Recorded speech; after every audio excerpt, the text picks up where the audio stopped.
সবাই তো সুখী হতে চায়, তবে কেউ সুখী হয় কেউ হয় না। মান্নাদের গাওয়া এই গানেই বোঝা যায় সুখ মানুষের কাছে কতটা কাঙ্ক্ষিত। পৃথিবীর সব প্রান্তেই মানুষ সুখের সন্ধানে ব্যাকুল। সুখ কেবল সম্পদের গণ্ডিতে সীমাবদ্ধ নয়, এটি আত্মার গভীরে বয়ে আনে প্রশান্তিও। জাতি ধর্ম যাই হোক, সবাই সুখ চায়, তবে দেশভেদে সুখের রয়েছে তারতম্য।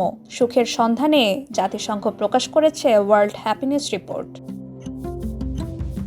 পৃথিবীর নানা প্রান্তে ছড়িয়ে থাকা এই সুখী দেশগুলোর গল্পই শোনাবো আজ।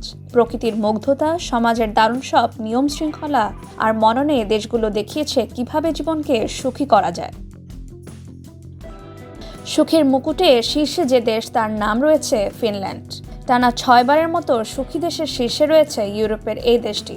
এখানকার মানুষদের জীবন যেন প্রকৃতির সঙ্গে এক মধুর বন্ধনে আবদ্ধ। হ্রদের সাঁতার কাটা, সবুজ অরণ্যে হাঁটা আর পরিষ্কার বাতাসের ঘ্রাণে তারা নির্মাণ করেছে এক অনন্য জীবনধারা।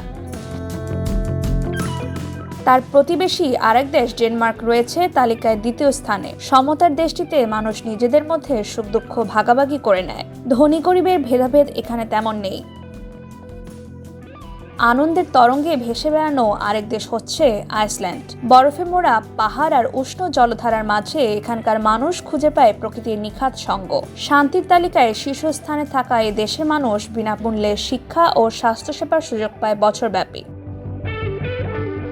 সুখ যেন উড়ে বেড়াচ্ছে ইউরোপে। তালিকায় চতুর্থ অবস্থানে রয়েছে অঞ্চলটির আরেক দেশ সুইডেন। দেশটিতে সুখ যেন কাজ ও বিশ্রামের এক সুরেলা মিশ্রণ। সবচেয়ে বেশি সবেতন ছুটির সুবিধা, সন্তানের লালন পালনের দীর্ঘ ছুটি ও সমাজের অটুট নিরাপত্তা রয়েছে দেশটিতে। তালিকায় 5 নম্বরে থাকা দেশটির নাম শুনে অবাক হবেন নিশ্চয়ই। ধ্বংসস্তূপের সামনে দাঁড়িয়েও সুখের সন্ধান করে যাচ্ছে ইসরায়েল। গাজায় হাজার হাজার নিরীহ মানুষ হত্যা করলেও তারা সুখী দেশ। অর্থনৈতিক শক্তি আর সামাজিক সমৃদ্ধি তাদের এই জায়গায় রেখেছে। সুখের এই দেশগুলো আমাদের শেখায় অর্থ, যশ বা ক্ষমতা নয়, প্রকৃতির সম্পর্ক আর জীবনযাত্রার ভারসাম্যের মধ্যেই লুকিয়ে রয়েছে সুখের আসল ঠিকানা। Naushin Tasnim Rahman, Dhaka West news.